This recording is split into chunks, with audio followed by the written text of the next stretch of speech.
弟兄姐妹，大家平安。平安。感谢神，今天又让我们召聚在一起，我们一同来神的圣殿，来上帝的圣殿，一同来敬拜他。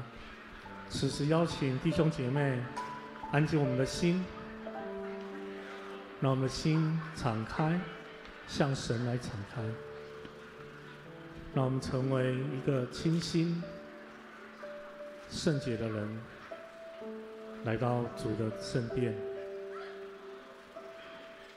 我们来敬拜他，我们来赞美他。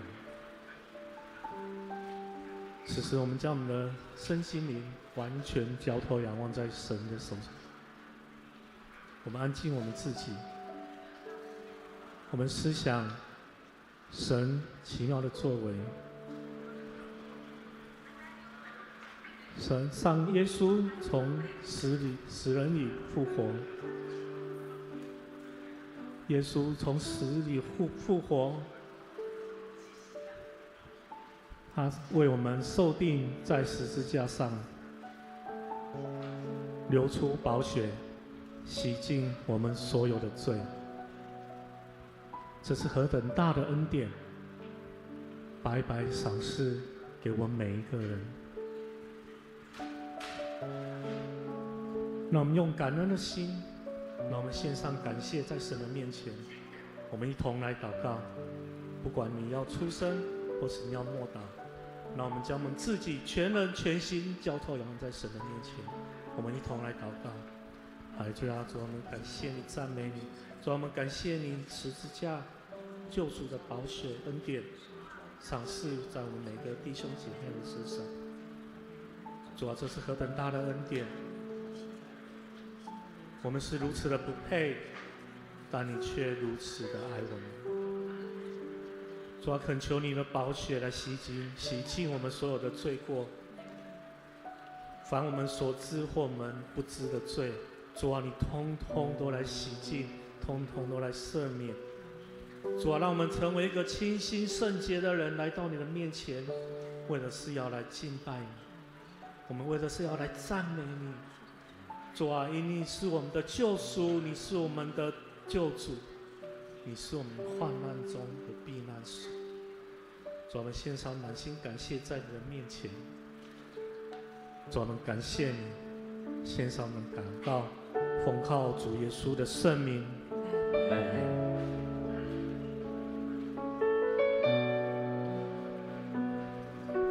哦，耶稣，耶稣，你是我们的唯一。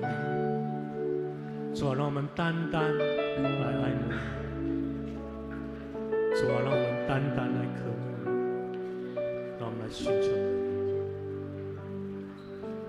你。耶稣，哦，耶稣，你是我唯一。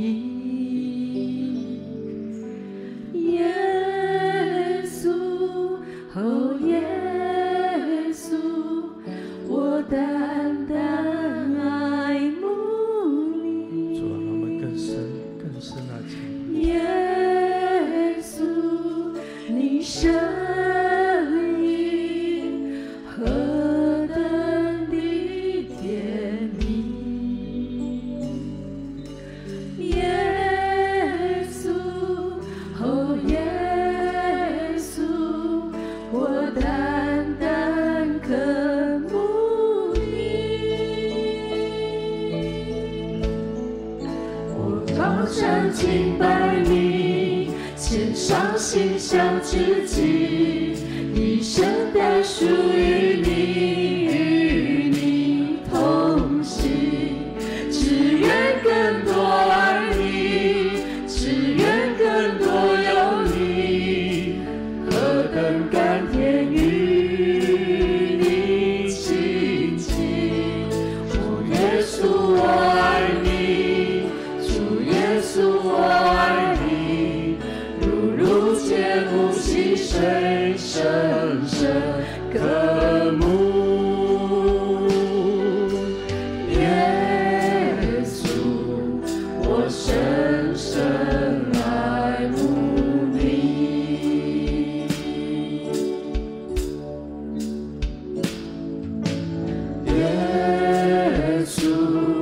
哦，耶稣，你是我唯一。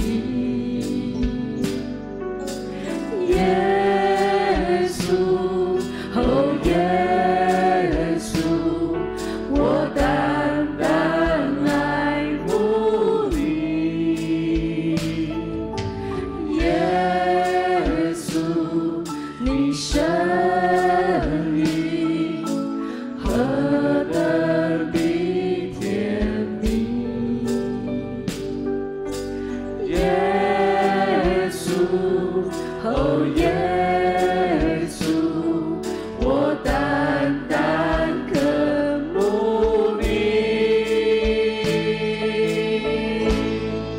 我高唱敬拜你，献上馨香之祭，一生单属于你，与你同行。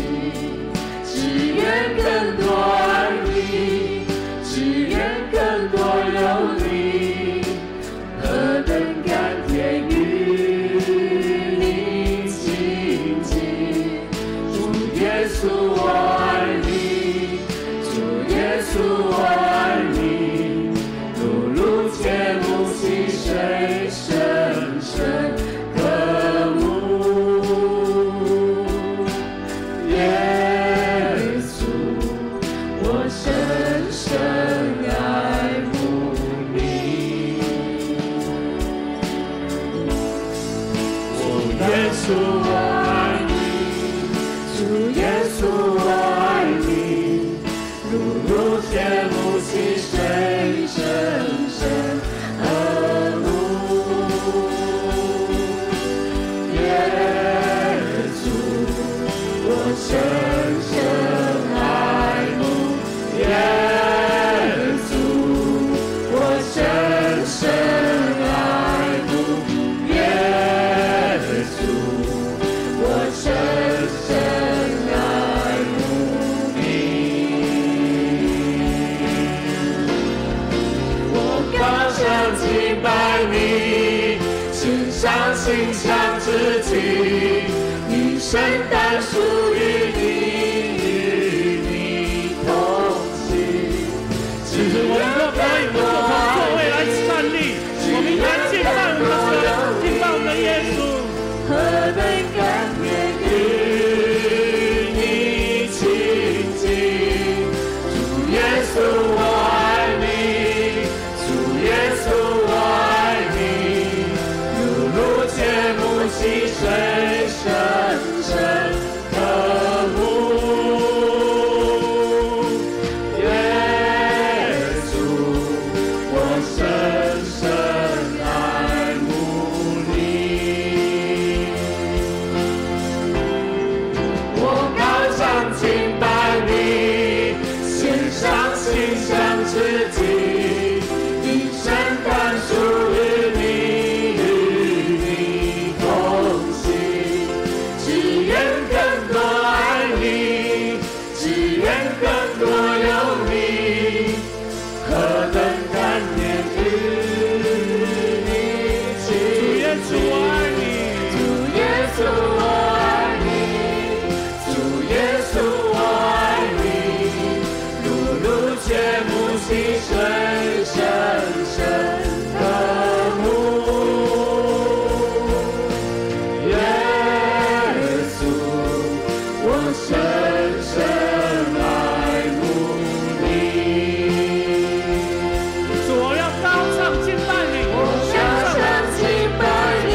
深深来爱慕你。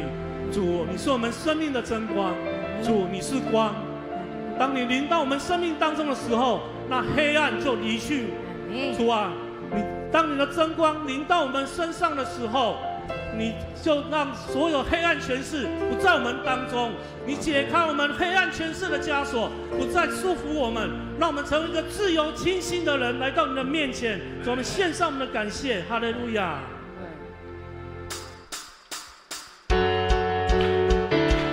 哈利路亚！主，你的爱是永无止境，主，你的爱让我们来苏醒。哈利路亚！主，你的爱赐给我们光明。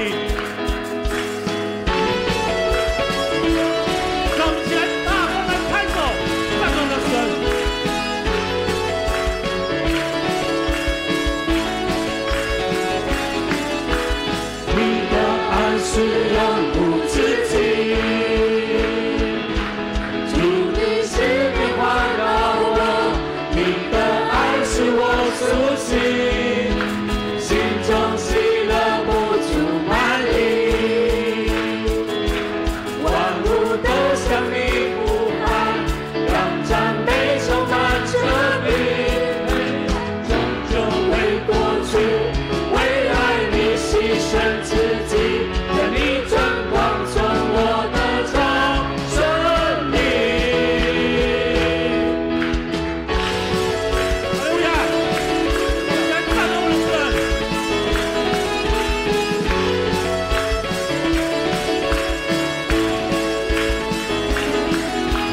你的爱是永无止境，主你是面环绕我。心中喜乐不住满溢，万物都向你呼喊，让赞美充满着你，黑暗终究会过去，为爱你牺牲自己，在你真光中我的掌生命，你伸出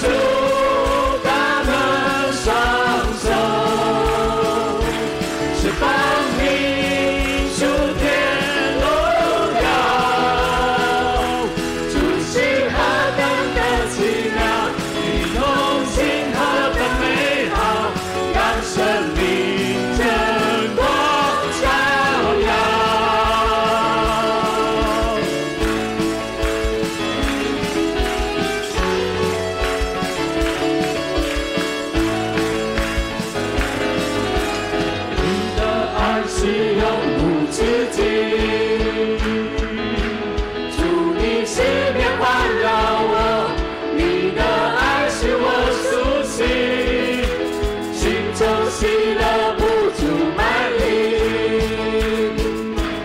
万物都向你呼喊，让赞美充满着你，黑暗终究会过去，为爱你牺牲自己，在你真光中我的早生命，你伸出大能双手。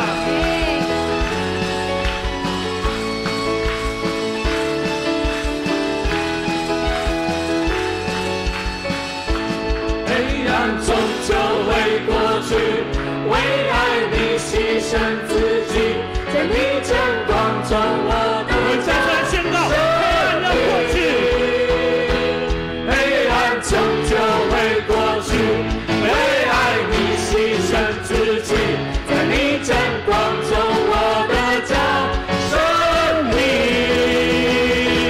你伸出大能双手，释放你。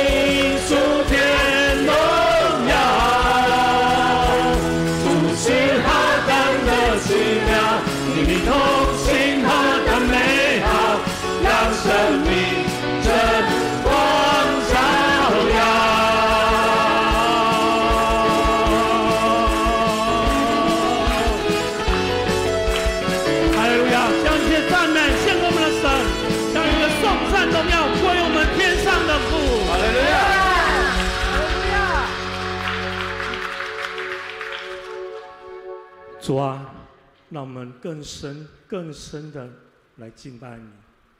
主啊，让我们更像你。在这个时候，我邀请所有的会中所有弟兄姐妹，我们一同为了在4月3号花莲所发生的地震，我们献上我们的祷告，在神的面前，求主施下怜悯医治，在这个当中，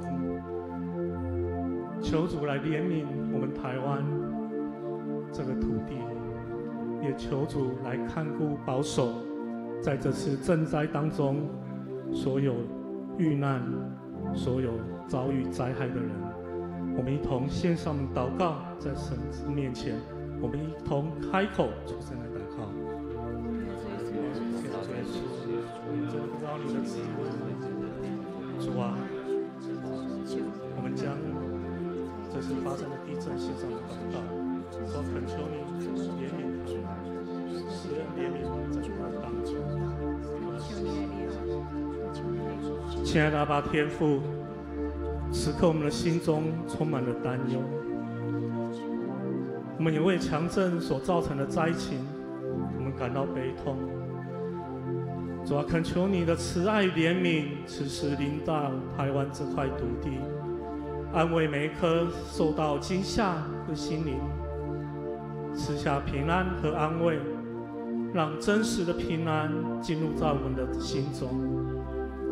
主耶稣，我们也恳求你帮助那些在伤痛中的人，特别是正在面对创伤的人，他们或许因着震灾面临重大的变故，因此活在黑暗与无助当中。主，我们再次恳求你用你复活的大能，让他们看见盼望，让他们知道你赏赐他们继续活下去的力量，是能帮助他们走出伤痛的力量。主啊，他们需要你的陪伴，需要从你拿来的力量，让他们走出伤痛，迎向新的生命，让他们有新的盼望。我们深信这也是你复活的意义。主，我们恳求你来带领他们走出伤痛，迎向未来美好的光明。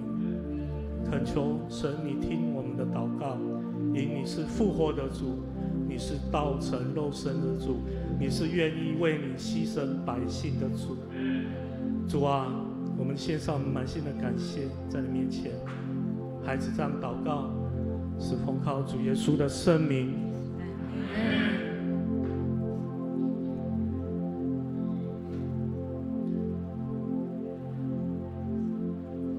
我渴望更像你，耶稣，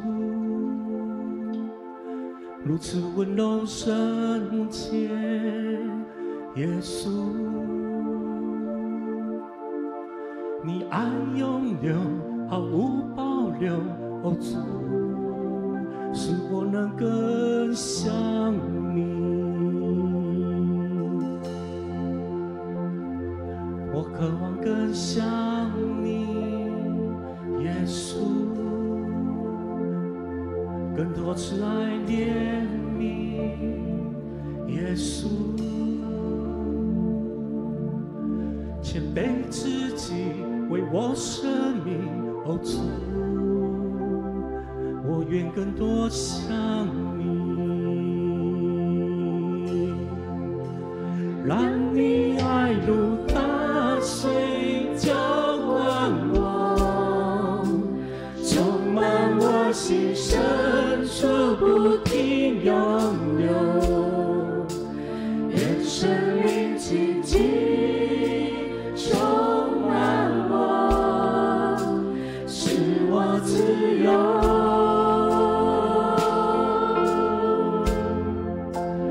让你爱来渗透我生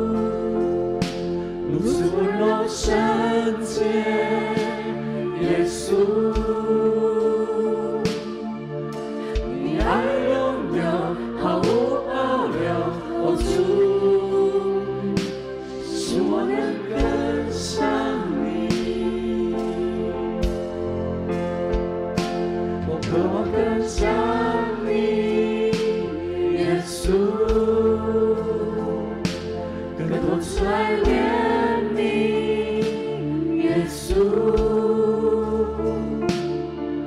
谦卑自己为我舍命，哦主，我更分享你，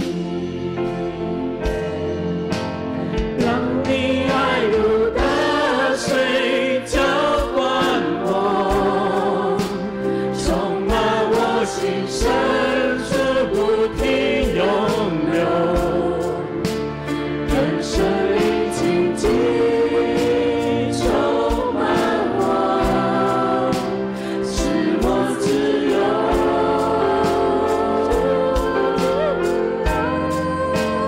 让你爱来渗透我生命，为你而活，荣耀你的名，我愿圣洁顺服你旨意，紧紧跟随你，让你爱如大水浇灌我，充满我心深处不停涌流，愿神灵紧紧充满我，使我自由。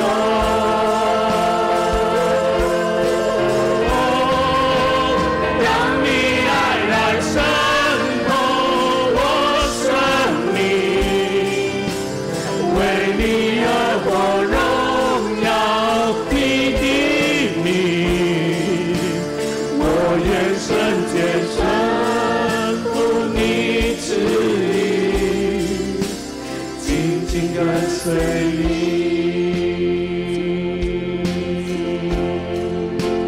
我愿圣洁顺服你旨意，紧紧跟随你。主啊，我愿意圣洁顺从你的旨意。我愿圣洁顺服你旨意，紧紧跟随你。是的，亲爱的主啊，你的生命来渗透到我们微弱的生命，因为你有大能，有复活的能力，你有平安、信心跟力量。主啊，愿我们到你面前来，就带着渴慕的心，要领受，要迎接上帝恩典跟赐福。特别我们经过了403的大地震，我们心中感恩，是因为你的保守，让我们经历了苦难，但是仍然得恩典。主啊，愿我们在你面前的敬拜，除去我们的恐惧，除去我们的哀伤，也让我们重新得力，看见前面的道路，主为我们所预备的。愿今天我们在此敬拜，同声传唱诗歌，同心敬拜祷告，同心领受你的话语，都得到满满的能力，在我们的生命当中来活出主的见证。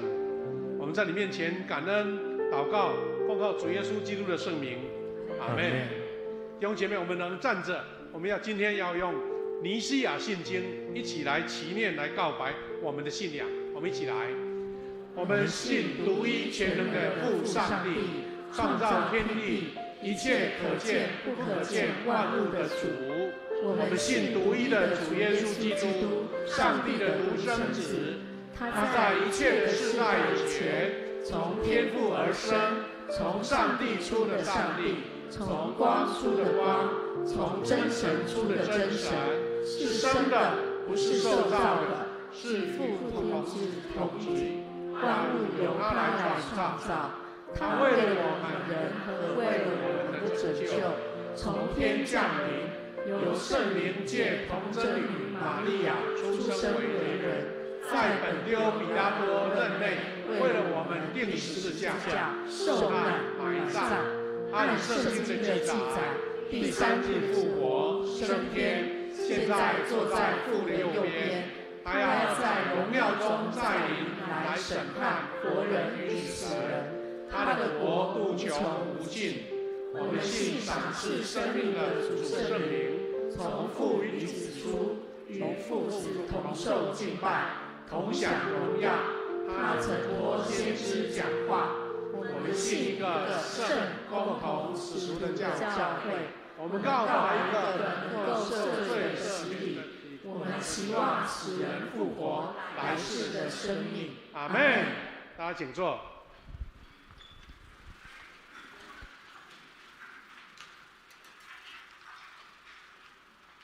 接下来我们来恭受上帝的话。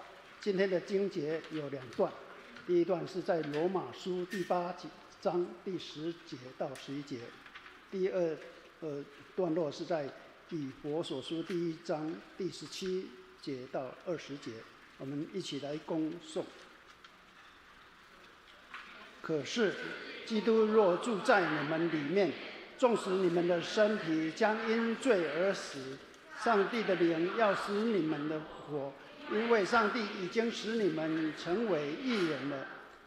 上帝的灵使耶稣从死里复活，如果这灵住在你们里面，那么这位使基督从死里复活的上帝，也要借着住在你们里面的圣灵，把生命赐给你们那必朽的身体。来自以弗所书第1章17到20节开始。求我们主耶稣基督的上帝荣耀的天父，把圣灵赐给你们。这圣经会给你们启示他们认识上帝。我也求上帝开启你们的心眼，好使你们知道他呼召你们来的盼望是什么，他也指你的产业是多么丰富。他在我们信他的人当中所运行的大能是多么强大！这大能与他使基督从死里复活，使基督在天上坐在自己右边的大量是相同的。我们经节恭诵到这边，接下来请颂扬诗班为我们献诗，人民需要主。之后，随我请夏牧师为我们讲道。今天夏牧师为我们讲道的主题是活出复活大能与盼望。活出复活的大能与盼望。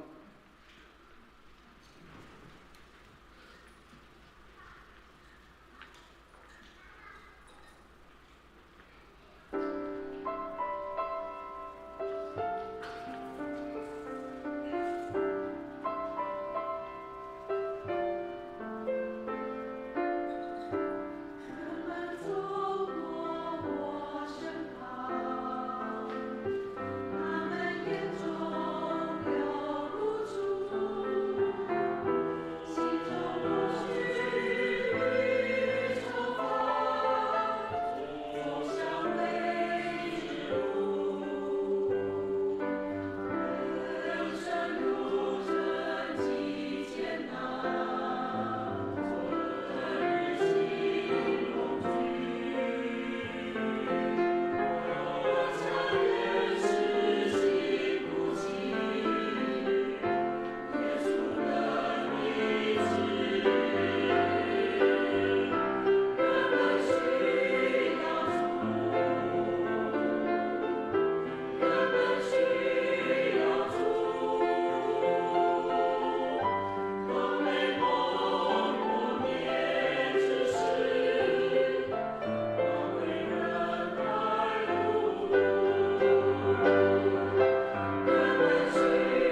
利路亚，感谢主，谢谢。圣诗班用美丽的诗歌带领我们一起敬拜。我们教会除了圣歌队以外，我们有不同的较小型的诗班，那可以轮流搭配来服侍神哈。谢谢他们用美好的诗歌，我们很熟悉的诗歌，人们需要主带我们一起敬拜。弟兄姐妹，大家平安。那这个复活节之后，我们迎接了这个清明的假期哈。大家本来有安排很好的旅程啦，不知道大家有没有因为地震就受到影响哈？本来要去东部了就去不成了。不过真的我们要为大家平安感谢主，我们给隔壁祝一下说，愿主赐你平安，好不好？好。这是最需要的，特别是遇到这个大灾难的时候，因为人的生命真的很没办法确认哈。就在4月3号那么清早，那么好的天气，那有人就在太鲁阁的峡谷欣赏美景，但是在美景当中，随时危险就到了。没有人能判断说这个时间就是我在欣赏风景的时间，还是一个生命遇到很大灾难的时刻。感谢主，我们台湾的整个救灾的这个系统非常的成熟哈，所以很快就恢复了正常运作哈，这是神给我们的恩典。但是我们也为遇到灾难失踪的房屋倒塌的生命受威胁的这些我们的同胞来祷告。我们在领受主话语之前，我们一起来祷告。慈悲天父上帝，感谢你，让我们在复活节后，在迎接了这一个清明节的假期虽然遇到了很大的地震，但是我们要感恩，因为在有惊无险当中，我们很多人没有受到很大的影响。虽然有失去生命的同胞，有家庭房屋财产遇到损失的我们的亲朋好友，但是求主恩典跟他们同在，因为大家的陪伴，大家的安慰跟鼓励，他们能够很快恢复他们的家园，也能够遇到失去亲人的家庭，也能够得到很大很大的安慰。主啊，求你带领我们在属灵的信仰当中，也能够从许许多多遇到的我们无可预期的灾难当中，看见神的救赎跟恩典。我们在你面前要一起领受话语，求你带领我们现在的时间，祷告奉耶稣的名祈求，阿们。弟兄姐妹，我们要接续上个礼拜，我们在复活节之后，我们怎么样从神的话语里面得着主耶稣复活跟我们的关联，要紧扣住这个信仰的主题哈。等一下我们会一起来再复习其他的经文哈，我们刚念的经文哈。那首先我们是要先提起说，这个复活节主耶稣复活其实是跟我们文化有很密切的关系，因为文化代表一个人的生活方式，一个人的一个思考的模式，然后有了连结之后，你会对这个节期会有更深的认识。那我们知道主耶稣他受苦，我们看到圣经记载说他是在吃逾越节的晚餐，然后被捉，被钉十字架，然后在十字架死、安葬、埋葬，然后复活了，在7日的第1日复活，就是这些讯息。那其他的资讯，在当时2000年前的时代，根本没有人在旁边记录。所以基督教所现在定的复活节，它是一个历史渊源的不是随便说要在今天哦。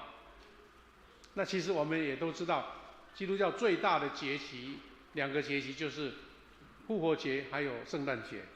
其实圣诞节在当年也是当时的教会适应了当地的文化，用当地的文化来转化成为基督的生日，基督的诞生。同样复活节有这样的历史背景。首先是这个复活节，那我们一般在国外都知道叫 Easter。这个字其实，这个字我们无法从英文里面查出说这个字跟复活有什么关系哈。那原来它就是从条顿民族的他们一个在崇拜当时春天的女神哈，这个名字转化过来的。那我们知道日耳曼民族就是大概以德国北欧这个系统的民族，他们当时在有这样的纪念。后来的基督教会知道说，这些人呢，他们在崇拜其实是一个假神没错，但我们知道他们是为了迎接春天，让春天的新的生命重新来到。只是说他们的信仰没有基督的信仰，所以当时的教会非常的有智慧。他们说：“把它消除掉，说你们不行这样子纪念。”其实用禁止的是没什么效果。他们就很巧妙的说：“我们要敬拜的不是这个春天的女神，我们是要来敬拜从死里复活，从严冬变成春天，万物花开的主耶稣基督。”所以就很巧妙的转化成我们今天的复活节。第4世纪基督教才能正式在地中海那个地区正式成为正式的教会。那表示这300年200-300年都是在地下的，你怎么可以公开庆祝呢？又谁能告诉你耶稣复活是在哪一天呢？所以这个是当时是一个信仰的延伸。那当时基督教成为国教之后，他们很聪明很有智慧，说那我们要把它转化嘛，因为原先他们就有在纪念这个节期啦，我只要把从敬拜的对象改变了，他们的节期的模式就很快能够转化到比他们禁止他们又重新设立一个节日更重要。所以就这样，我们知道复活节就是融合了北欧的 Easter 的这个节日，还有罗马人在哀悼叫做 Artis 的这个死亡，一个神的死亡再再生，用这种他们的一个信仰的一个基础来转化成为基督教里面的受难周跟复活节。这个是一些历史研究里面所看到的资料好，那正式像今天我们在复活节的节日怎么定下来的，就是在很重要的325年主后325年，我们知道在今日的土耳其的境内有一个地方叫做尼西亚。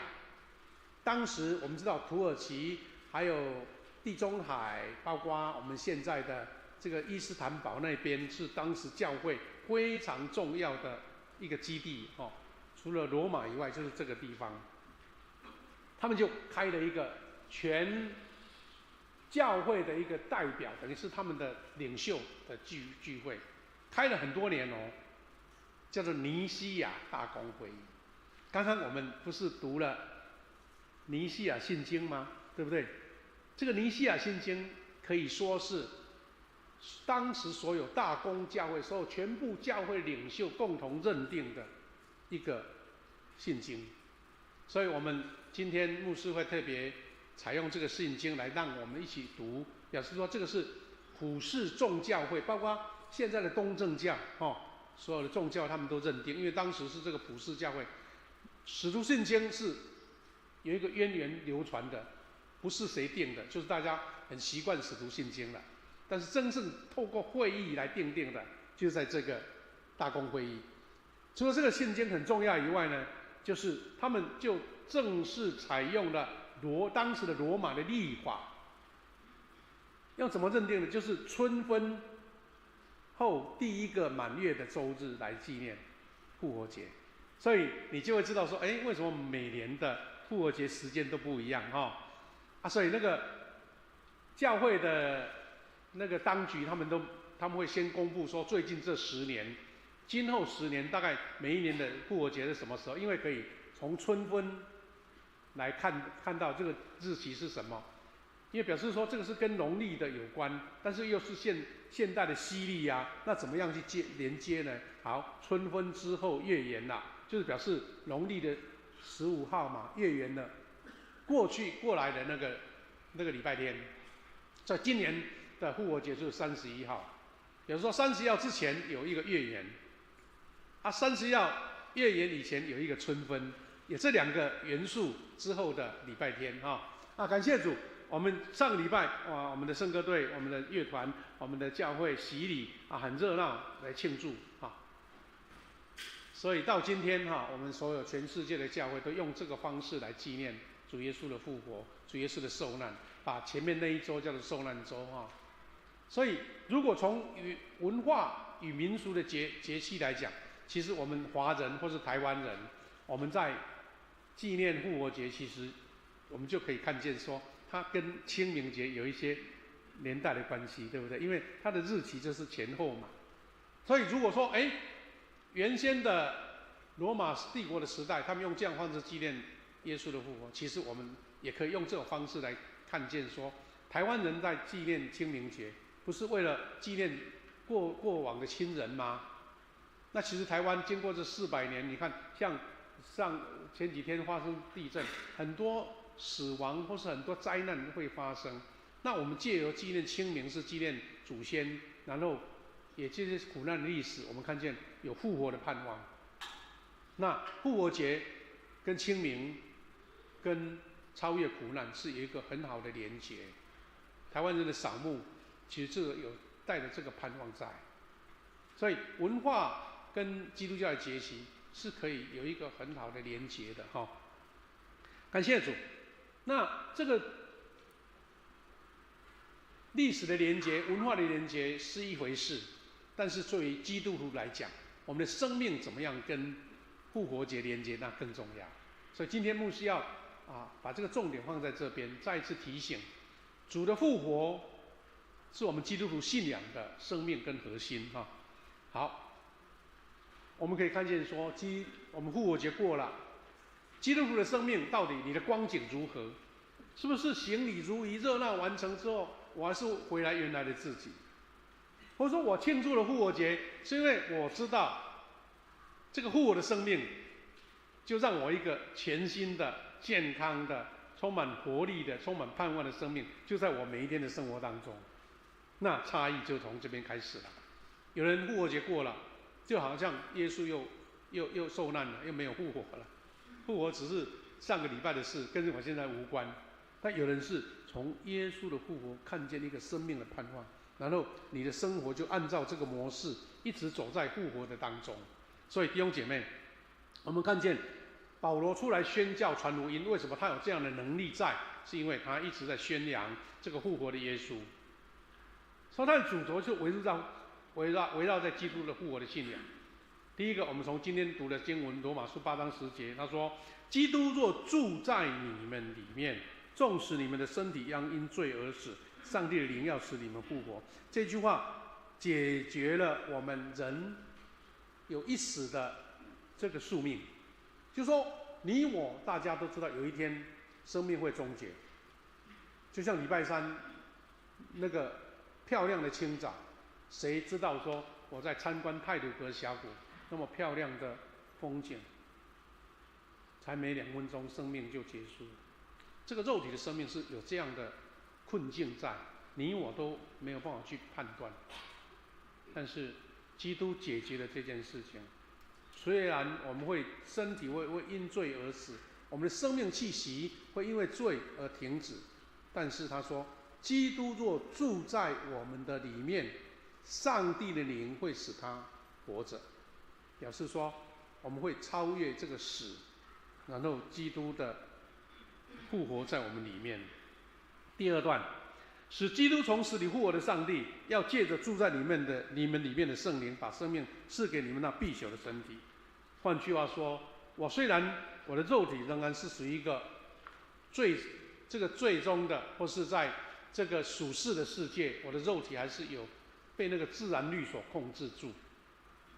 我会饿，我会生病，我会身体虚弱，甚至有可能一天会死亡。但是这个已经没有办法去控制我的全部了，因为他说，使基督从死里复活的这个上帝，他把圣灵如果在我们里面，我们的生命里面，那我们就有重新活过来的盼望跟希的力量。意思说，这个死固然没有办法避免，但是这个活是必然的。那基督徒，你是要面对这个必朽的生命，有一天灰灰烟灭就消失了，还是说我虽然有这个必死的肉体，但是我这个活的盼望永远存在，只要主的圣灵在我里面。这个是基督徒在过了复活节之后最需要把握住的部分。弟兄姐妹，我们再看以弗所书，保罗这样提示我们3个部分。他说：“上帝要把圣灵赐给你们是什么意思呢？第一个，他要赐给你们智慧，启示你们认识上帝。换句话说，我明明有复活的生命，有耶稣基督的复活跟我同在，但是我不认识他啊，我不知道这个宝贝呀，我不知道这个能力呀。就好像你在发电厂的旁边，你在没有电可以用。你遇到一个阳光普照的好天气，但是你躲在山洞里面，或是你戴了一个全黑的帽子，不知道现在阳光多么的耀眼。所以问题在于说，这个复活的生命是永远存在，就像一个永远不停电的大发电厂在那边，但是你没有用到。所以关键在于说，你要让圣灵来启示你，让你认识这位复活的神，让你认识这位上帝。第二个，上帝怎么运行他的大能呢？他会开启你的心眼。那这个就更奇妙了哈。我们人有肉眼可以看见今天亮不亮，天气好天气不好，阴天或雨天，我们可以看到人事物。但是心眼是什么意思？心眼就是看不见的眼睛，但是他会看见神的能力，看见神的恩典，看见用智慧看见主的供应。那这些你说心眼我怎么开？我也不会开呀，是说上帝的大能来开。所以你要让上帝的大能来开你的心眼，就好像这只钥匙打开了，就好像这个门帮你打开了，就好像这个光线透露出来了。有这样的心眼，你才能看见他说呼召你们来得的盼望是什么，他的应许的产业是多么丰富。这个很重要，很重要。我们再说，如果没有这个心眼，你拥有复活的基督，你没有圣灵的帮助认识，你就好像坐在宝藏上面在哭穷一样。就好像有一个餐厅准备了一大桌的宴席，哇，山珍海味，但是你会肚子饿，不知道有那么好的餐在等着你。这一次发生大地震在花莲，我们知道花莲的这个太鲁阁峡谷或是利雾溪，每一次台风过或是大地震过后，有一群人他们是虎视眈眈，跑到溪边或是跑到出海口，他们在知道看什么？他们不是要去那边玩，因为他们知道上帝的宝藏又来了。因为我们知道花莲那边出产玫瑰石，那个石头是非常非常的贵重。现在政府已经禁止你开采，甚至包括禁止你去捡，你捡到了你要去报备，不然的话你会被罚钱。好了，有人看到的是一堆土石流，对不对？一堆泥土，但有人看到宝贝。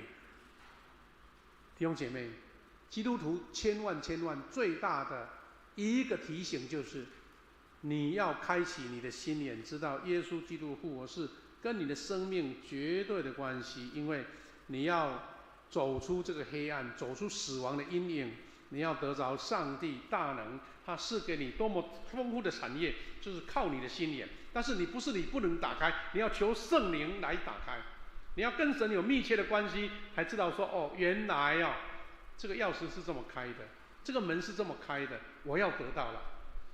所以第三个，这个大能是什么大能？大到什么程度啊？大能是说这个使基督从死里复活，使基督在天上坐在自己右边的大力量相同的。什么力量？就一个最绝大的力量，他要同样施展给你。前不久因为地震，对不对？在花莲很多人很焦虑。虽然我们政府很厉害，哇，这次大地震都没有什么停电呐，停了好几天呐，除了那些受灾区以外，但是还是很多人很焦虑。为什么？因为那个信号失去了，对不对？信号，啊，特别有人手机要赶快报平安，那报不出去，因为失联了。我们可以说，这个主的大能力啊，就好像你的信号是满格的啦。然后这个大能使耶稣基督复活，是耶稣基督坐在上帝的右边，来继续掌管，来审判死人跟活人。这样的大能力同样要在你的身上展现，只是说你有没有圣灵给你开的眼睛，你的心眼看得见，你有没有看见这个宝藏，这个大能的产业是多么的丰盛。那如果没有，我们只不过是上个礼拜热闹过了，花了一个红蛋吃完，那没事了，等明年再来。重点在于说，你一直要有一个复活的生命在你里面。以弗所书刚刚我们读的经文，他说：“求我们主耶稣基督的上帝，荣耀的天父，把圣灵赐给你们。”求啦，那表示说，圣灵他不会无缘无故，所以他特别爱你，主动启示你。要不然我们要向上帝求。他说：“这个圣灵会给你们智慧，启示你们认识上帝。”他说：“我也求上帝开启你们的心眼，好使你们知道他呼召你们来得的盼望是什么。他所应许给他子民的产业是多么丰富。开启心眼，让你知道你的盼望是什么，你的产业是什么。还有一个，他在我们相信他的人当中所运行的大能是多么的强大。这大能是他使基督从死里复活，使基督在天上坐在自己右边的大力量是相同的。所以我们应该感觉非常非常的荣耀，说上帝这种大能，他没有保留的，也要给你。是你要不要得？你有没有渴慕？你有没有活在这个大能里面，让你的生命改变，让你日常的生活改变，让你的工作、家庭、你的价值观改变？这个就再看复活的能力是不是在你身上展示，是不是在你身上展现。所以弟兄姐妹，我们一起来互相勉励哈，我们要活出复活大能与盼望。那用什么方式会有具体的达到呢？这个是我们今天要学习的。我们生命要得更新跟改变，其实是在我们的生活上，我们日常的生活上，我们的作息、我们的呼吸、我们的饮食、我们的人际关系、我们的工作、我们的家庭，你有没有实质活出耶稣基督复活大能的方式？那在界定耶稣基督的复活跟你的连结是深或浅，够不够影响？我们有5个共同努力的这个方向。第一个，我们要敞开心胸，完全接受耶稣基督的救恩，因为主的受死跟复活，他要释放我们得真正的自由。领受基督救恩，就是蒙圣灵引导、教导、浇灌，并且茁长。我们再次回顾，我们不是说耶稣基督复活，他为我们的罪而死吗？或者说，他等于把我们所有一切生命所遇到的任何困境，耶稣基督把你打包了，然后全部帮你处理掉了，送到焚化炉了，完全把它打坏掉了。你的生命的困境，你如果连接在耶稣基督的复活，你就会得到真正的自由。但是如果你因为没有足够的信心，没有圣灵打开你的心眼，你没有看见这样的丰盛，好了，你还是忧忧愁愁，你还是辛辛苦苦，你还是很多的忧虑，很多的怨恨，很多的忧伤，很多的重担，甚至很多的仇恨还有许许多多的苦毒，都还绑住你。那你怎么去见证耶稣基督复活力量在你身上展示呢？你还是活在这样的世界在里面呢、没有效果，因为你大概还没有办法决定相信说耶稣有办法帮你处理这个问题，这个使他耶稣复活的能力没有办法处理的问题，是你自己信心不够呢？是你自己不愿意走出来呢？是你不愿意打开心眼呢？是你不愿意接受这个钥匙呢？关键在这里。所以有人活出了全然不一样的生命，但有人还是活在礼拜五。上个礼拜牧师说，礼拜五就好像是我们还在罪当中，耶稣基督已经帮你解决了，帮你债务清了，啊，你还是背着债，啊，在那边忧愁苦楚。那复活对你来讲实在是太可惜了，因为好像跟你完全无关。所以领受耶稣基督是基督徒最基本的，就像上个礼拜他们这些13位受洗的弟兄姐妹，他就说：你愿意接受父子圣灵？说我愿意。愿意就是不是口头的，是全然的接受。第二个，你要怎么样全然的倚靠上帝？全然倚靠上帝就是说，我们要跟复活的耶稣基督连结了。我们在约翰福音15章看到一句非常重要的话提醒我们，他说：我是葡萄树，你们是枝子，藏在我里面的，我也藏在他里面，这人就多结果子，因为离了我，你们就不能做什么。树跟枝子是一个连结，有没有生命，有没有结果子，是因为看见这个葡萄树会不会供应养分，供应足够的光合作用，供应足够的水分。我们教会有一位我们敬重的长辈陈天登牧师啦，因为牧师他都在第一堂，我们可能比较不熟啊。他很厉害，他很会种盆栽，他们的家的庭院种了好几百棵盆栽。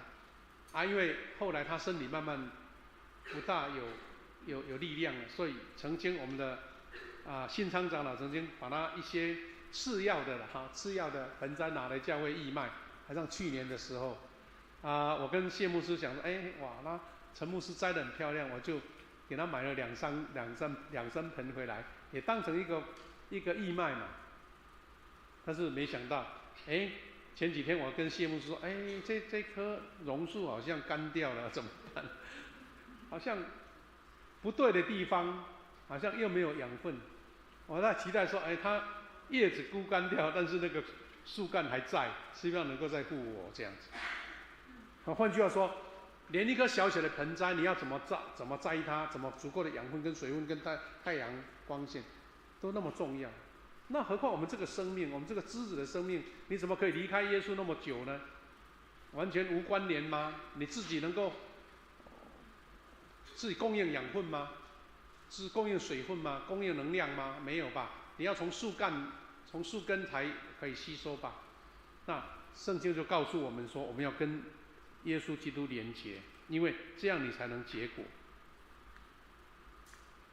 前几天我跟谢牧师骑车，所以经过我们附近的巷口，他马上指示给我说：你看那边有一棵无花果，哇，叶子长得很漂亮，叶子旁边已经有果子了。有好的养分，有太阳，有很好的环境，它就长出树枝叶，而且长出果子。基督徒很明白这个事情，但是我们常常让我们的生命枯萎，你知道吗？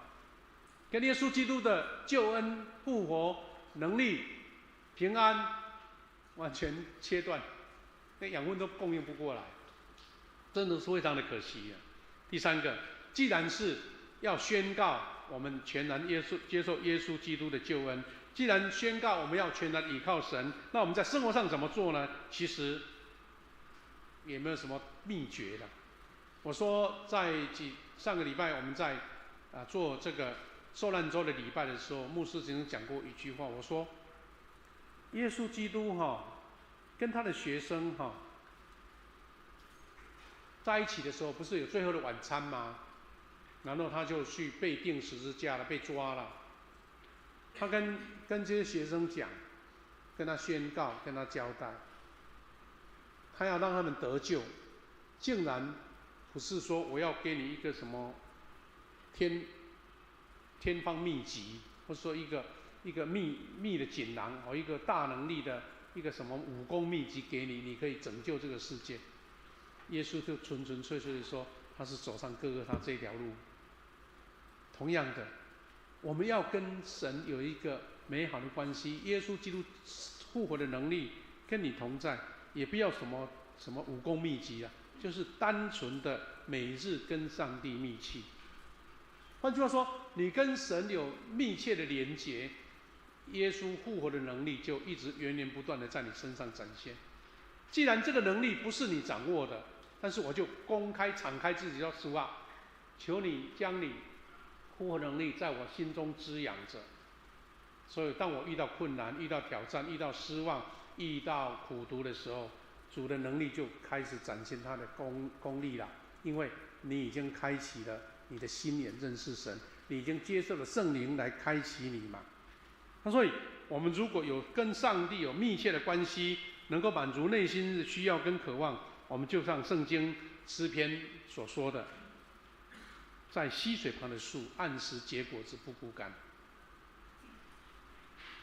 所以也是我们为什么常常鼓励我们弟兄姐妹，大家有每天的灵修啦，我们有370天的读完全本圣经啦，我们有背金句啦，或是我们有抄圣经啦，这些不是为了某种活动或是某种业绩，是为了让你有一个全新活泼的生命。这活的生是每一天跟复活的主相遇，这个是你个别跟神的关系。另外一个就是你再忙都要有安息日。我们安息日不是为了一个热闹的活动，我们预备同工，大家一起来唱诗歌敬拜，好像那个仪式把它完整处理完了，那好像我们有交代了牧师有依照责任了。这个不全然是这个而已，重点是在于说，你要借由安息日跟神重新得到新的力量。所以借由主日的礼拜，我们有小组的分享时间，还有包括你灵修时间，你要竭力进入主里的安息。他说进入，那表示说这个安息不是随随便便的安息，是要进到主里面，那个安息才有力量，对不对？我相信弟兄姐妹，你不知道有没有人这几天安排去花东去游玩的刚好你的计划就被打坏掉了或是有的人过假期到处玩塞车啦或是忙碌的不得了越休越累这个假期不休还好休到这边好累不然就是整天躺在家里面，因为没事干，哇，就越睡越久越睡越没精神。其实我们都很理解这样的生活模式。其实有一个人他要一个正常的作息，一个生理时钟，一个适当的运动，适当的饮食，他才会有活力嘛。那主给我们设立7天，有1天的安息日，就是让你重新回到这个能力，让你回到这个大能的当中。牧师在年轻的时候就有一本书非常出名，叫做《隐于能力之源》。我想那个时代读书的青年人都会，有人会送你这本书，或是你读这本书。这本书就是滕近辉这位老牧师他所写的很出名的书意思是说，你要来接近这个大能，好像你接近这个大水库一样，你才有足够的水分可以来供应你。那我们邀请大家来做礼拜，邀请大家来守安息日，邀请大家参加小组聚会。我们的灵修也是这个意思。我们看希伯来书4章11节这样说：所以我们应该努力进入那安息，这样无论谁都不至于像那些违背命令的人跌倒失败。换句话说，他要努力才可以进入安息。所以安息不是耍废就躺在那边就说安息，因为你要跟神有一个有机的关系有能力的关系，而且要努力所以教会弟兄姐妹大家同一个聚集，透过这样的程序安排，是有努力在做，努力要达到领受神的祝福，神的同在，神的能力给你，所以为什么我们邀请大家来做礼拜，都是这个意思。因为他说，无论谁都不至于像那些违背命令的人跌倒失败。违背命令就是他对安息日没有什么好的概念，他有可能失败的机会就多嘛。最后一个就是我们要保守己心胜过保守一切，什么意思呢？你要让你的心改变，你的心思改变，你以主为第一，你才有办法掌握到这个复活的生命。所以活出复活大能，要邀请上帝掌管我们的心思意念，进到我们内心最深处的地方，带来转化跟改变。所以我们复活节过了，但是从复活节，你去看周报写，它是今天叫做复活节第2主日，意思是我们从现在开始就活在复活节后的主日，每一个主日都在纪念耶稣的复活，复活。每一天来到每个礼拜天来到教会，我们就大声唱诗歌说：主复活了，主复活的生命在我里面呢，我要被改变，我要连接到这个大能，所以一直提醒，一直滋养，一直复兴。保罗这样勉励我们：可是基督若住在你们里面，纵使你们的身体将因罪而死，上帝的灵要使你们活，因为上帝已经使你们成为义人了。上帝已经使你们成为，表示说，上帝已经把我们的身份都界定好了，但是你要不要得到，还是关键在于你。因为他说，上帝的灵使耶稣从死里复活，如果这灵住在你里面，所以保罗也讲如果啊，如果表示可能你有，可能你没有，如果有才有效。加上你吃了这个维他命，你如果有吃，可能你就会今天会比较有活力啊。你不吃，那就可能得不到啊。那就像圣灵住在你里面，那这位使基督从死里复活的上帝，也要借着住在你们里面的圣灵，把生命赐给你们那必朽的身体。道理非常清楚，而且答案非常简单。你愿不愿意让这个必朽的生命，不要太刻意去注意它了？我只要好好的养生就够了，其他的属灵的生命才是你追求的嘛。因为你要找出这个活的生命给你呀。那必朽的生命是一个大自然的推演的必然。我好好的照顾主给我的身体，也不担忧有一天我要离开这个世界，因为一个复活的生命一直跟着我了，而且是有确据的，是使耶稣复活坐在上帝右边这个大能力给我的保证。还有什么比这个保证更大的呢？比这个保障丰盛的供应更大的呢？感谢主，我们每一个人都要活出一个复活大能跟盼望。弟兄姐妹，我们要一起唱一首回应诗歌哈。这首诗歌呢是在圣诗里面的，但是它有中文的啊，它是一个比较新的复活节诗歌啊。我们时间的关系，我们要来唱第1节跟第4节啊。如果有同工，你有麦克风啊，来帮忙来带一下哈。这首诗歌很简单，但是啊非常有意思哈。它是说他来唱仁爱，我们坐着唱，来唱这首诗歌。第1节跟第4节，一起来。他来唱仁爱，他活着唱仁爱，他是唱仁爱，他复活真安静的仁爱要延续，当写成歌来唱，你和我当作歌手。第4节，他来唱和平，他活着唱和平，他是唱和平，他复活真安静，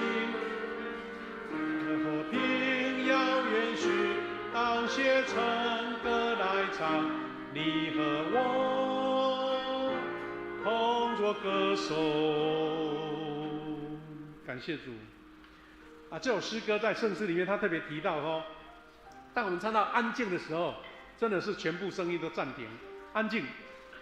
也许可以在指挥的时候，隔了2-3秒再开始唱。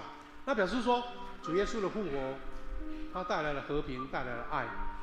我们要当歌手来称颂主耶稣的复活。希望主耶稣复活的生命在你我身上，但是我们还在学习，就好像一个小孩子还在学习怎么样让他自己更有强大，生命更能量更大。我们一起彼此学习，彼此激励，彼此见证，彼此分享，让我们的富强人真的是不枉费我们这个身份。富强是生命富强，见证主也富强。我们一起来祷告。谢谢天父上帝，感谢你让我们在复活节期当中再一次来同心思考你在我们当中因为复活带来的圣灵的力量。主啊，这复活不是一个仪式，不是一个故事，而是活生生的生命力量要在我们当中。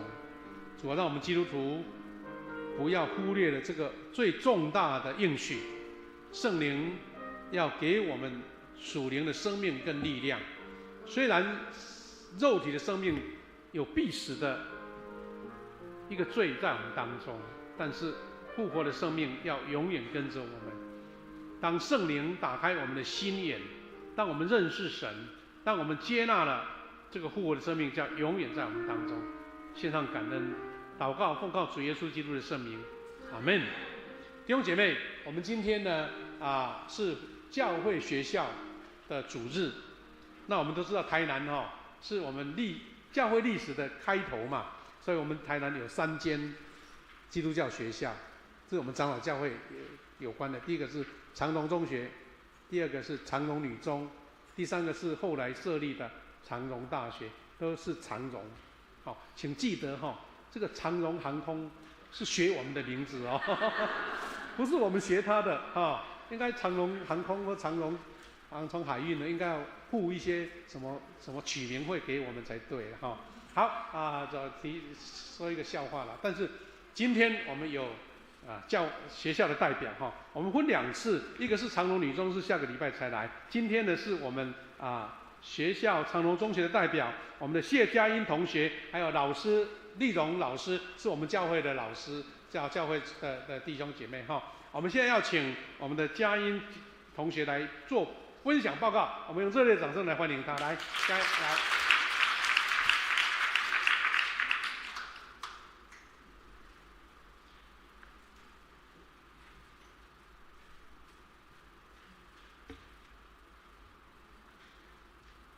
大家平安，我是谢佳音，我是高3的学生。去年我也代表学校来富强教会请安报告，我感到非常的荣幸。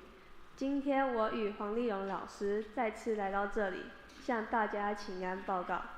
138年前，英国宣教师开办长老教中学校，就是现在的长荣中学，希望用上帝的爱与恩典，让信仰教育扎根在台湾。本校学生不但成绩有好的表现，在创意、技术各项比赛都得到许多的肯定。校园的福音事工也一直持续，100多年来培育超过200位牧师。这几年来，虽然教育环境改变，我们依然坚持校训的精神，虔诚、勤奋、荣誉、服务，让学校成为培育信仰与教育的好地方。希望学生不只会读书，也能活出有爱、有盼望的生命。我们有准备一段学校的影片，请大家一起来欣赏。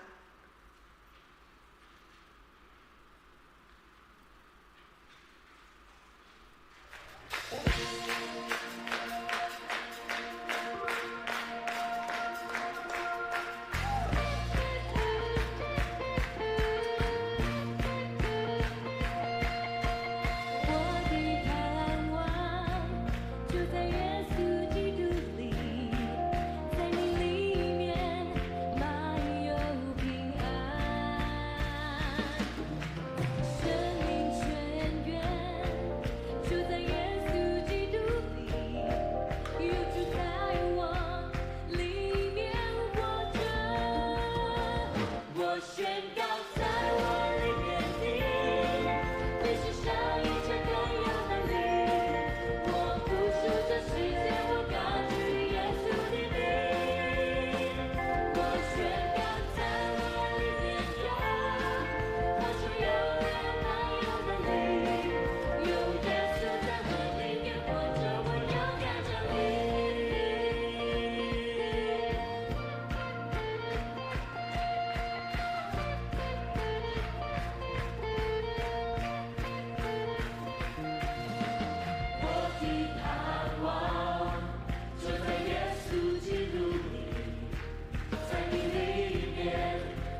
诚心邀请大家一起来关心支持学校的发展，为我们长荣中学来祷告，也鼓励青少年选择长荣中学来就读，受栽培，让我们的年轻人得到信仰与知识的栽培。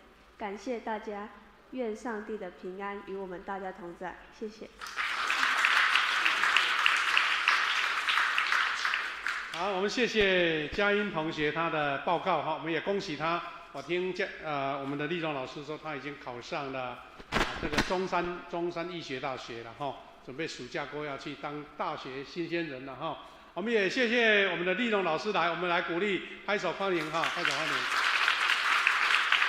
我们教会呢这几年呢，长荣中学有一些经费上的需要发起募款，不过我们教会会用这个拨款来奉献。当然个别的你如果跟这个学校有渊源，想要个别做奉献，他们做福音事工的用途，也欢迎大家可以自己索取奉献袋为他们来做奉献。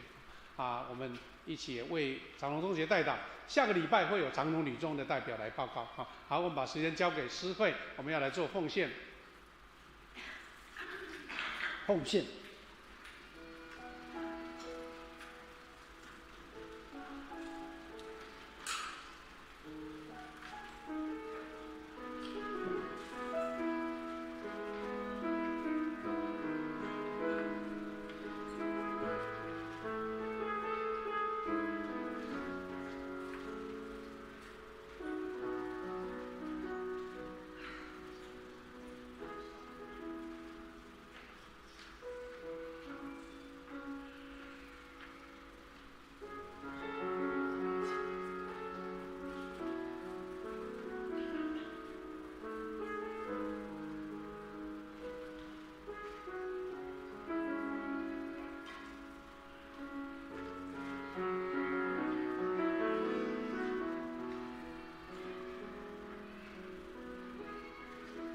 请起立，我们一起来恭颂《一生爱你》的歌曲。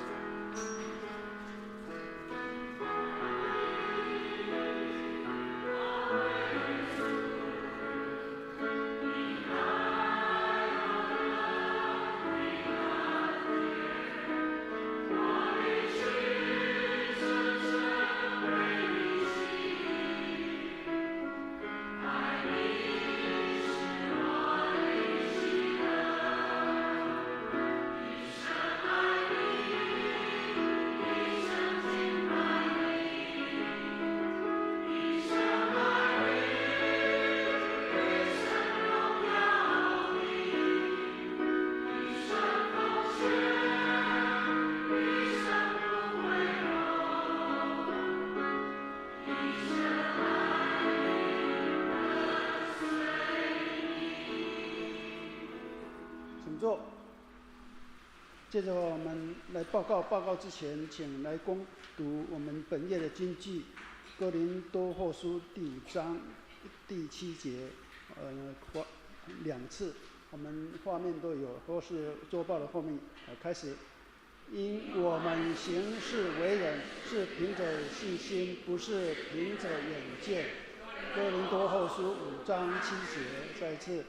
因我们行事为人是凭着信心，不是凭着眼见。哥林多后书5章7节。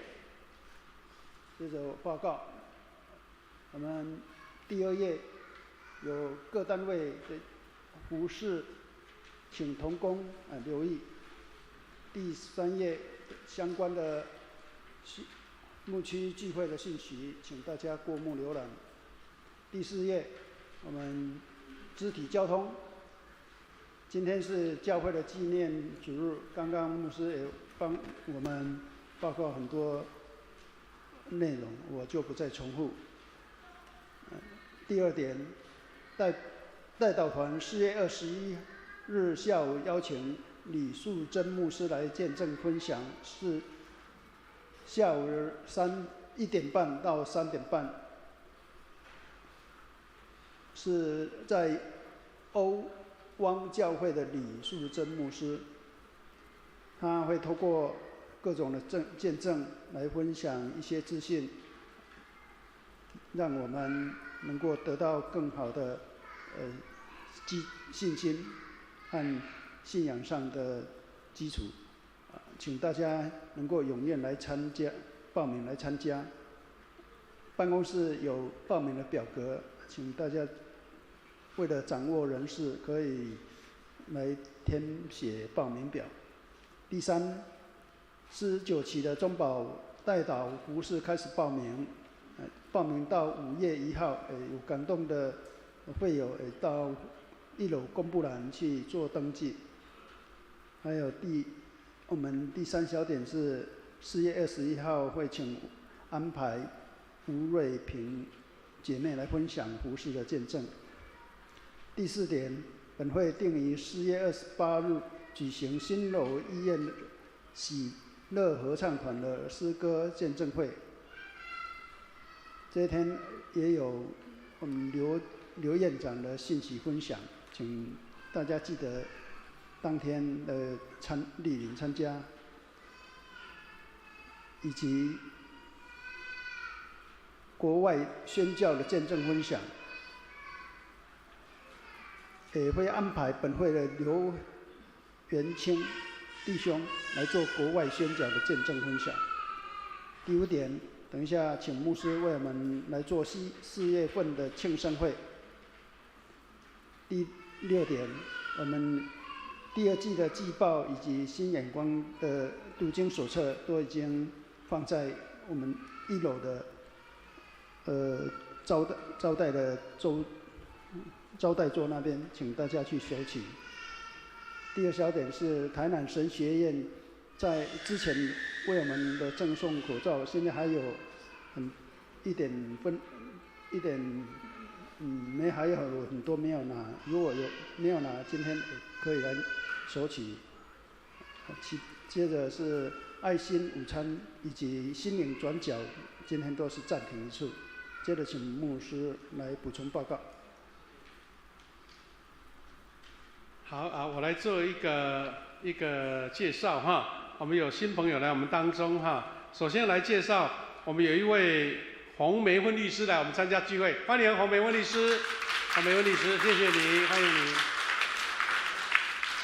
洪律师的牧师跟谢牧师很认识他啦，他是我们长老教会，他在做那个法规委员会的他的一个同工哈。平常对教会也很关心，今天谢谢他来参加我们教会的礼拜哈。那第2位是陈静怡姐妹，陈静怡姐妹在哪边？让我们认识你，欢迎你来。是我们 Coco 姐妹他们的同工同事，还有一位是李佩如，是不是？佩如在哪边？来，欢迎你，也是哈，都一起来的哈。谢谢我们的 Coco 姐妹，她们有一些好同事、好朋友一起来参加礼拜，上帝祝福你哦，上帝祝福你。我也看到有2位香港的姐妹来，但是她很客气说不用特别介绍，应该是来我们台湾旅游的吧，是不是？我们请他们站起来，我们也热情欢迎他。送一个纪念品，小礼物送给他哈。那我们周报有报说，我们这个恩典口罩2个礼拜前我们因为是神学院的主日，送了参加的弟兄姐妹口罩，但是第2堂的时候楼上缺人手。好像第2堂的弟兄姐妹好像没有拿到，没关系。现在就是说你24号那一天没有来的，包括今天的客人我们的新朋友，还有上两个礼拜前没有拿到口罩，或者那一天没有参加礼拜，都可以拿到完了为止。还剩不剩？有剩拿到了就拿完了，就下一次吧，再机会。因为那个口罩蛮舒服的，戴起来一个纪念，虽然是。不是很贵重的东西，但是一个心意欢迎大家等一下没有拿到的可以来索取这样子好，那牧师做一个小小的报告，等一下我们有庆生会礼拜后留下3分钟。那有几张图卡，我们再做一个补充。第一个，我们在4月21号有请李淑珍牧师来做见证分享，他是下午1点半，所以欢迎大家留下来，因为要准备资料，所以不是说我参加就参加，就登记一下，在1楼有一个，我看到那个海报上有一个登记名单，欢迎参加。除了我们的代祷团队希望每一个人都参加以外，就是我们的弟兄姐妹也可以参加，他可以做很多的见证，代祷的见证。第二个是我们的管弦乐团上个礼拜有很好的这个侍奉他们为了要扩大人选，扩大更多人可以参与服事，可以报名参加管弦乐团的练习他们到5月底，我们7月开始要练习了。如果你家里有小孩或是年轻人对乐器有恩赐的特别是古典乐器欢迎大家来报名参加，用 QR code 在周报里面有。第3个就是我们的圣歌队这个礼拜6要参加小诗班、大诗班的一个团体的一个培训会我们的教会圣歌队要当类似那个示范者了我们的圣歌队要去东门教会参加，所以希望大家为他们祷告，让他们参加非常的顺利也能够很好的学习了有很好的学习这样子。再来就是为我们台湾的地震来代祷本来每一次发生灾难的时候，我们都会发起一个奉献捐献，但是因为时间很紧迫，我们会跟小会研究说，我们上个礼拜不是有圣餐奉献吗？这些钱就是要做急难救助用的，我们会预备来寄过去总会，来专门关心我们长老教会，有很多在花莲的教会，包括我们的那个瑞平牧师娘师母他们的家里面也东倒西歪那个他们家在花莲，就是在太鲁阁那个附近所以也遇到很大的损失了。不过人平安。那也有教会的弟兄，其中有一个大家有印象，刚发生的时候就在苏花公路不是有一台大卡车嘛一台大拖车就被一个大石头压到那个驾驶座，那位弟兄就是教会的弟兄所以有一些可能需要救助了，但是我们会准备一些经费来奉献，让总会去处理如果你有这个感动，你也可以用你的方式注明说为403赈灾奉献这样子教会也会拨款这样子请大家为这个事情代祷。这一个是给大家分享一些信息，可能我们第2堂礼拜的弟兄姐妹可能比较晚期加入富强教会，这个就是谁呢？就是我们创立教会的王忠信牧师。我们不是48年了吗？48年前都是王忠信牧师所设立在这间教堂。他的师母呢，在这2个礼拜前带领他2个女儿、女婿，还有5个孙子、孙女回来台湾来这个探亲怀旧之旅在礼拜3刚好地震那一天，他们来到富强来我们台南，他表示说他们前几天才去过那个太鲁阁，感谢主他们没有遇到大的困难我们一些老富强的一些当初像我们魏鹏长老当初就连他们的青少年就来负责来接待他们这一次那一天来我们教会参访，他很客气没有联络众劝会全部我们有几个代表来接待他这个是在礼拜堂里面照的照相。那这张是他们全家的照相，他们今天大概已经快抵达回到美国了，我们为他们祷告，特别是王忠信牧师那位身体的关系，这一次没有一起回来，也求主亲自怜悯保守他们感谢主。我们等一下要做一个庆生会再结束，好，我们来做结束。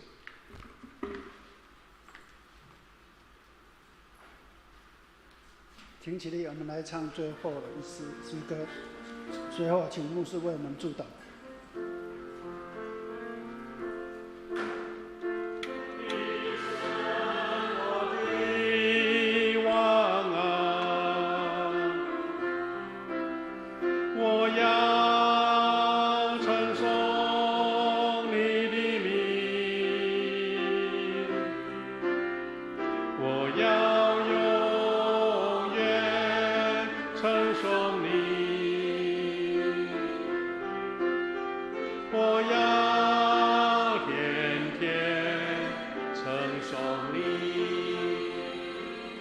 一起来领受从神来的赐福，愿主耶稣基督的恩典、上帝的慈爱以及圣灵的保守相通，与每一位弟兄姐妹同在，从今时直到永远。阿们。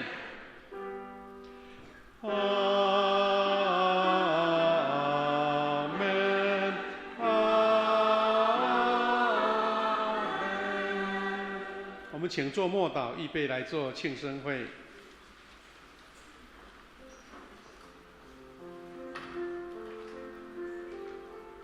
我们弟兄姐妹哈，很高兴我们今天是4月的第一个主日，我们要为4月份的寿星来祝福庆生。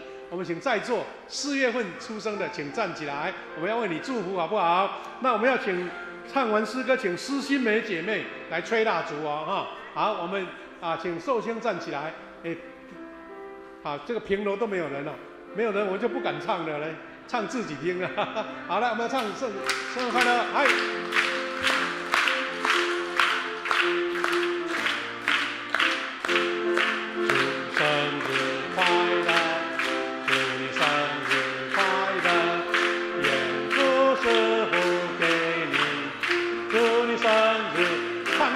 嗨 ，Happy birthday to you, Happy birthday to you, Happy birthday, Happy birthday, Happy birthday to。来，请新梅姐来吹蜡烛。